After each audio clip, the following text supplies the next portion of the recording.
So I just wanted to take a few minutes today to do a little bit of bragging. And this isn't a way for me to make my ego go up or anything, but I feel like it's important that we not only celebrate our wins, but we also celebrate our losses. And I kind of posted a little bit about this on Twitter earlier today, but I want to talk about it a little bit more in depth. Nothing too crazy about this, but essentially a year ago, I applied for this position to kind of become a partner in creating content for this kind of larger scale organization, and I heard nothing back. And I kind of let that loss hit me really hard. It hit me in my self-esteem, it hit me in my belief in myself, and it made me just believe that I was just that bad, that I wasn't chosen.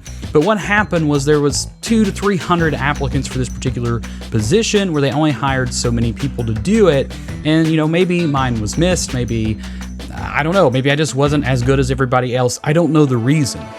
But let's fast forward to this year in 2019, and I was chosen. Out of about 250 applicants, I was one of the 4 or 5 people that were actually chosen for the project.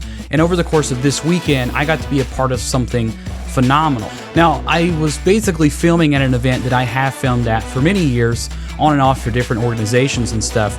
But it really made me realize that taking that loss and working so hard that I did finally get some recognition, that I'm making lateral moves that are actually working. So I think that's something that we all need to think about from time to time, is that you might take some losses here and there, but if you keep working at something, eventually that will turn into some type of win for you. And I think it's also important that we don't concentrate so much on all the losses that we take.